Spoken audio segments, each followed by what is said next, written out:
Muy buenas tardes a todos. El día de hoy les voy a hablar sobre las fuerzas intermoleculares y explicar cómo la energía potencial rige el comportamiento de los átomos de un material usando como ejemplo el wolframio.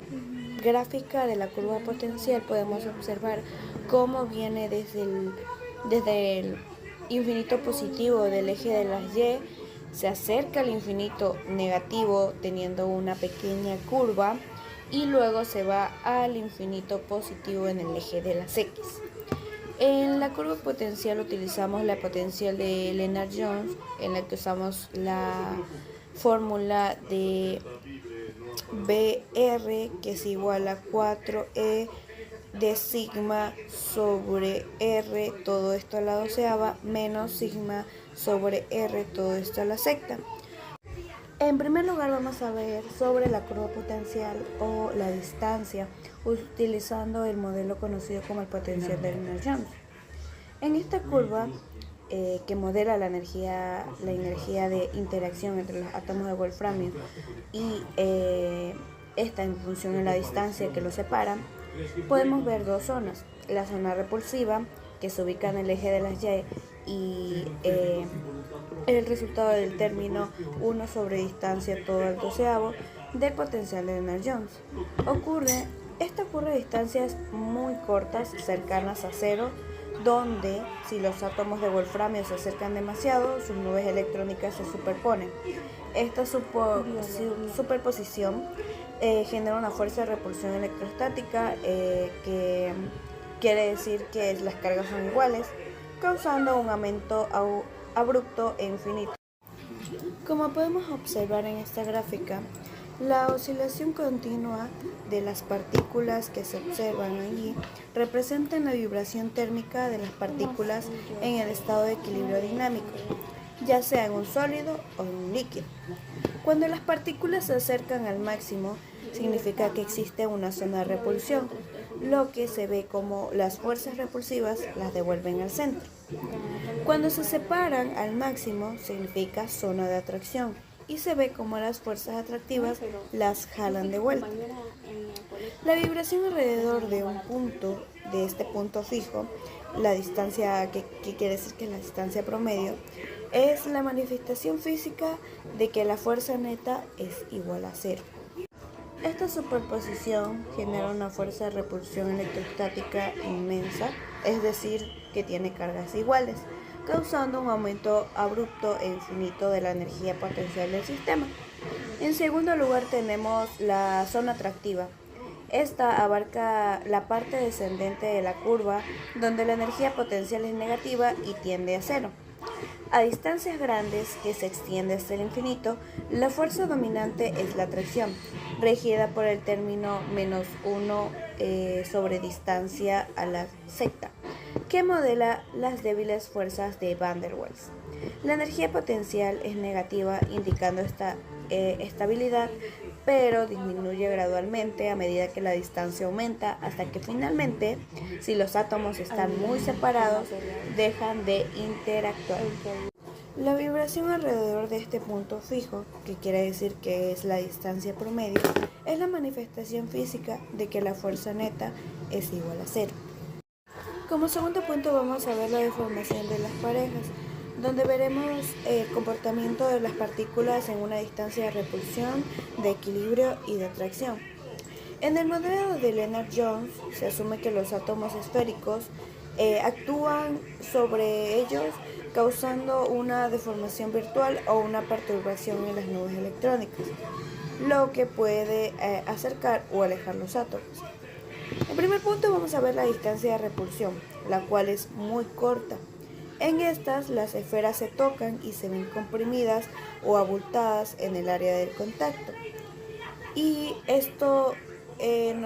con esto determinamos que la alta presión electrónica del solapamiento de las nubes repele y deforma el contorno atómico. Y aquí la energía es máxima. Como segundo punto podemos ver la distancia de equilibrio. En esta las esferas están separadas por una distancia menor, pero no lo suficiente para estar tan cerca. manteniendo una forma esférica perfecta. Las fuerzas están equilibradas y los átomos están a su distancia natural de enlace, por lo que no hay deformación neta y el sistema es estable. Por último, tenemos la distancia de atracción larga. En esta, las esferas están separadas por una gran distancia, con una ligera indicación de polarización o un alargamiento muy sutil hacia el otro. Y esta, aunque la fuerza es muy débil, la atracción dipolo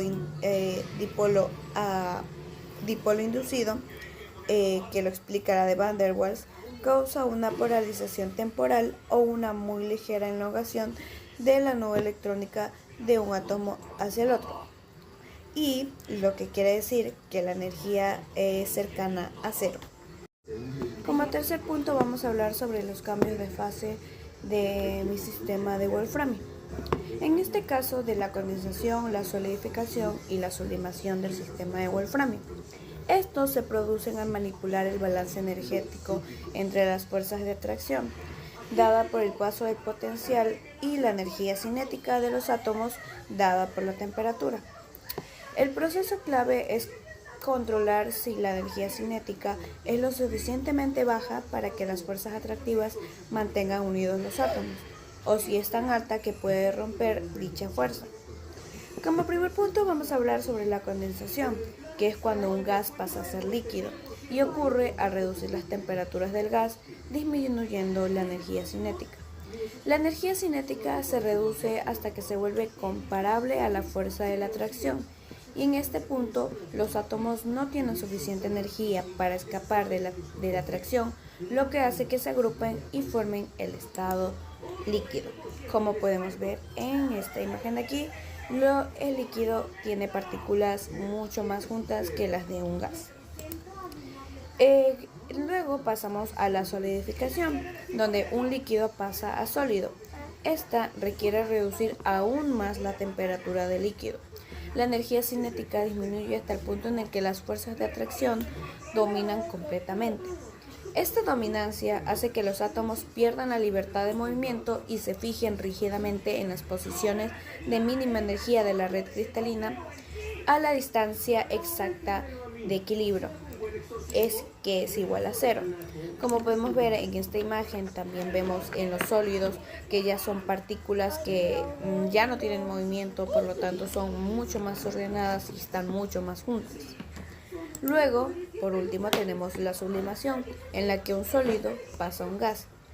Para el wolframio, este es un proceso clave, pues ocurre al aumentar drásticamente la temperatura, para que la energía potencial sea mucho mayor que la energía del enlace. En esta, la vibración extrema rompe los enlaces metálicos por completo y los átomos se dispersan a distancias grandes, donde la fuerza de interacción es nula. Y aquí observamos exactamente eso. Las partículas del gas están mucho más desordenadas y están a distancias mucho más grandes que las de un líquido o un sólido. Por último, vamos a hablar sobre las fuerzas de interacción de las partículas y su relación con la temperatura. La temperatura se relaciona con las fuerzas de interacción porque es directamente proporcional a la energía cinética de los átomos. Un aumento de la temperatura puede generar dos efectos que más se manifiestan a través de la distancia. Como primero, el aumento de amplitud de vibración, que quiere decir que el incremento de la energía cinética provoca que los átomos de wolframio vibren con mayor amplitud alrededor de la distancia del equilibrio, con una distancia cero, mientras que el aumento de la distancia promedio puede aumentar la amplitud, donde los átomos pasan más tiempo en la zona de repulsión y se separan más. Esto resulta en un aumento de la distancia promedio entre ellos. Esto puede tener como consecuencia directa que al aumentar la distancia, la fuerza de atracción se debilite rápidamente. Por lo tanto, el aumento de la temperatura disminuye la efectividad de las fuerzas de atracción interatómica, lo que conduce a la dilatación térmica y finalmente, si la energía cinética supera la energía de unión, provoca un cambio de fase como la sublimación. Eso sería todo por el video de hoy. Muchas gracias.